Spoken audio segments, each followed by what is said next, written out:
तो यह वीडियो जो है खास उन बच्चों के लिए बनाया गया है जो कि क्लास 12th में है और हिंदी के सबसे पहला चैप्टर पढ़ना चाहते हैं, यानी बातचीत चैप्टर, जिनका लेखक है बालकृष्ण भरजी। तो किसी भी चैप्टर को पढ़ने से पहले आपको उसका लेखक का परिचय जानना बहुत जरूरी है, क्योंकि एग्जाम में बहुत सारे ऐसे प्रश्न पूछ दिए जाते हैं जो कि आपके लिए बहुत ज्यादा इंपॉर्टेंट है।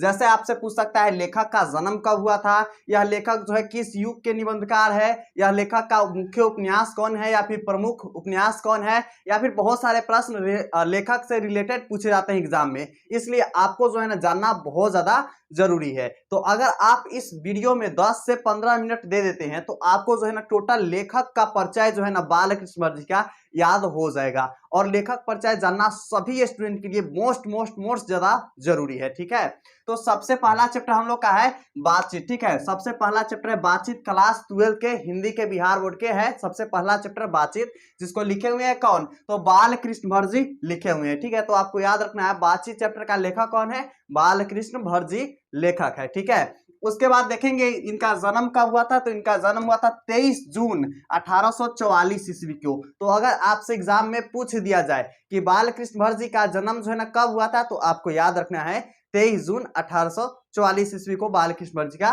जन्म हुआ था। इसी प्रकार इनका निधन कब हुआ था, तो 20 जुलाई 1914 ईस्वी को बालकृष्ण भरजी का जो है ना निधन हुआ था। ठीक है, तो आपको याद रखना है कब हुआ था निधन, तो 20 जुलाई 1800 कितना हुआ था, तो 1944 ईस्वी 1914 ईस्वी में इनका निधन हुआ था। तो आपको याद रखना है 20 जुलाई 1914 ईस्वी में किनका निधन हुआ है, तो किसका हुआ है, तो बालकृष्ण भरजी का निधन हुआ है। और एक चीज और कि बालकृष्ण भरजी जो है ना किस युग के निबंधकार है, अगर आपसे एग्जाम में यह प्रश्न पूछा जाए, ठीक है, कि बालकृष्ण भरजी किस युग के निबंधकार है, तो आपको याद रखना है आधुनिक युग के कवि है। ठीक है, अभी आधुनिक युग के निबंधकार या फिर कभी भी हो सकते हैं। ठीक है, तो आपको याद रखना है क्योंकि निबंध लिखे हुए हैं तो निबंधकार भी यहाँ पर उचित बोलना हम लोग के लिए सही है।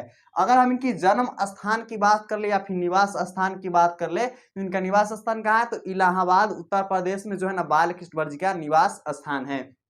तो अगर आपसे एग्जाम में पूछ दिया जाए कि निवास स्थान बालकृष्ण भरजी का निवास स्थान कहाँ है, तो आपको याद रखना है कहाँ, तो इलाहाबाद, जो कि कहाँ पर है, तो उत्तर प्रदेश में है। बालकृष्ण भरजी का माता एवं पिता के अगर हम नाम जानना चाहे तो बालकृष्ण भरजी के माता के नाम क्या है, तो पार्वती देवी, एवं पिताजी के नाम है बेनी प्रसाद भट्ट। क्या हो जाएंगे, बेनी प्रसाद भट्ट बालकृष्ण भरजी के पिताजी के नाम थे। और हाँ, इनके पिताजी एक क्या थे, तो इनके पिताजी जो थे ना एक व्यापारी थे, आपको यह भी बात याद रखना है। और इनकी जो है ना बालकृष्ण भरजी का माता जो है ना बालकृष्ण भरजी को शिक्षा के प्रति रुचि एवं लालसा जगाई हुई है। अगर हम बालकृष्ण भरजी के मन में अध्ययन की रुचि एवं लालसा किसने जगाई, तो उनकी मां ने, आपको यहाँ पर मिल जाएगा देखने को, कौन जगाया है, तो मां ने जगाया है। इसी तरह आगे है, वे 1877 में हिंदी प्रदीप नामक जो है ना मासिक पत्रिका निकालना प्रारंभ किया था। तो आपसे एग्जाम में अगर पूछा जाए हिंदी प्रदीप नामक मासिक पत्रिका कब निकालना प्रारंभ किया था, तो 1877 ईस्वी में किसने निकालना प्रारंभ किया था, तो बालकृष्ण भरजी निकालना प्रारंभ किए थे। ठीक है, इसी तरह है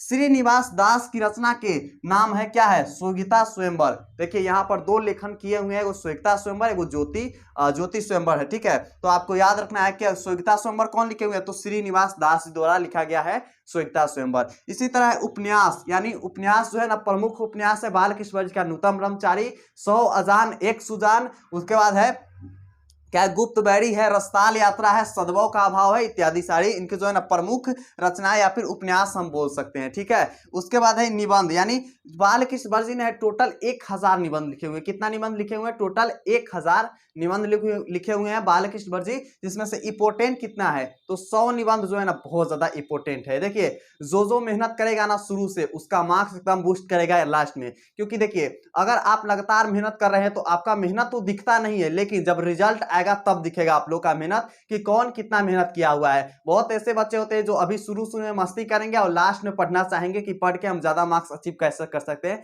तो यह सब बात जो है ना इम्पॉसिबल लगता है कि आप कम दिन में कैसे करेंगे। अगर शुरू से आप थोड़ा थोड़ा, मान लीजिए कोई भी चीज को आप थोड़ा थोड़ा रेगुलेटरी कीजिएगा ना, तो आप जरूर उसमें आगे निकल पाइएगा। ठीक है, तो अगर आप शुरू से थोड़ा थोड़ा समय सब चैप्टर पर दीजिएगा, सभी सब्जेक्ट पर दीजिएगा, तो आपको अंत में आसानी होगी हर चैप्टर को पढ़ने में या फिर समझने में। तो ये रही जो है ना लेखक का परिचय, जो कि अक्सर एग्जाम में पूछे जाते हैं। और बातचीत चैप्टर का हम थोड़ा एक्सप्लेन करना चाहेंगे। यहाँ पर बातचीत चैप्टर में इसलिए लिखा गया है, देखिए अगर बातचीत करने के लिए सबसे पहले तो 2 आदमी की आवश्यकता होती है, और हमें अगर बात शक्ति ना होती तो हम नहीं जानते इस गुंगी सृष्टि का क्या हाल होता, लेखक कैसा बोल रहे हैं, ठीक है। उसके बाद में एडिसन है और बेन जॉनसन है। एडिसन का मत है कि असल बातचीत सिर्फ दो व्यक्तियों में हो सकती है। बेन जॉनसन बोलते हैं कि बोलने से ही मनुष्य रूप का असली रूप का पता चलता है, ठीक है। उसके बाद यूरोप के लोगों में बोलने का मतलब कला क्या चीज है, तो आर्ट ऑफ कन्वेंशन है। और हम में अगर देखिए, अगर उत्तम तरीका बातचीत का हम ढूंढना चाहे तो यही है कि अपने आप यानी कि स्वयं से बातचीत करना सीखे, यही उत्तम तरीका है बातचीत करने का। तो ये कुछ रहा लेखक का। अगर आप इसका समरी देखना चाहते हैं तो इस चैनल पर आपको एकदम इजी लैंग्वेज में मिल जाएगा, वो भी बहुत कम समय में, तो आप देख सकते हैं उसका समरी, ठीक है। तो आपको जो है ना, अगर इसका पीडीएफ चाहिए, यानी कि ये तो बोर्ड पर लिखा हुआ है ना, अगर कॉपी पर लिखा हुआ है या फिर नोट्स आपको चाहिए इसका पहला चैप्टर का आंसर, सब्जेक्टिव ऑब्जेक्टिव या फिर कोई चीज का, लेखक परिचय या फिर समरी का, तो आपको जो है ना टेलीग्राम कहां पर मिलेगा, टेलीग्राम पर मिल जाएगा और साथ में आपको व्हाट्सएप पर मिल जाएगा। दोनों का लिंक कहाँ है, तो डिस्क्रिप्शन बॉक्स में जाइए, वहां पर ज्वाइन कीजिए। बहुत सारे बच्चे ऑलरेडी वहां पर ज्वाइन हुए हैं, ठीक है। तो आप लोग भी जाइए वहां पर ज्वाइन कर लीजिए। साथ में अगर इंस्टाग्राम पर हमें फॉलो कर लेते हैं, उसका भी लिंक डिस्क्रिप्शन बॉक्स में, तो वहां पर आपको हमेशा अपडेट मिलती रहेगी, मोटिवेशन वीडियो मिलेगी, ठीक है। तो आप हमें वहां पर भी जरूर फॉलो कीजिएगा। और हाँ, हम लोग का एक ही लक्ष्य है, अब पढ़ेगा बिहार और बढ़ेगा बिहार। तो अगर आप चाहते हैं कि बिहार पढ़े तो आप जितना हो सके शेयर कीजिए इस वीडियो को, ताकि सभी बच्चे जो है ना पहला चैप्टर का ये सब याद कर सके। और हाँ, इस चैनल पर खास तौर पर आप लोग के लिए ट्रिक वाला वीडियो बनाया जाता है। अगर आपको ट्रस्ट नहीं हो रहा तो चैनल पर आप जाइए, विजिट कीजिए एक बार और देखिए, वहां पर सभी चीज आपको ट्रिक के माध्यम से याद हो जाएगा। चाहे सभी लेखक का नाम, चैप्टर के नाम याद करने का ट्रिक हो, इंग्लिश का ट्रिक हो, या फिर फिजिक्स, केमिस्ट्री या फिर मैथ, कोई भी चीज का आपको ट्रिक ढूंढना है, आप जाइए, आपको फ्री मिल जाएगा, वहां पर आप लोग लिख सकते हैं। और साथ में इस चैनल पर आपको फ्री ऑफ कोर्स नोट्स एवं सभी कुछ प्रोवाइड किया जाता है, तो आप लोग वहां से भी डाउनलोड कर सकते हैं। टेलीग्राम पर बहुत सारे नोट्स अवेलेबल है, आप लोग जाकर डाउनलोड कर सकते हैं। तो आप लोग जितना हो सके इस वीडियो को अपने फ्रेंड के साथ शेयर कीजिए और एक बात कमेंट करके बता दीजिए कि यह वीडियो आपको कैसा लगा। लाइक सब्सक्राइब कीजिए या ना कीजिए, लेकिन कमेंट कीजिए जरूर कैसा लगा। अच्छा लगा होगा तो अच्छा बोलिएगा, खराब लगा हो खराब बोलिएगा। और हाँ, शेयर जरूर कीजिएगा, बस आपको शेयर जितना हो सके कीजिएगा। चलिए मिलते हैं अगला वीडियो में चैंपियन, तब तक के लिए love you and bye bye champion.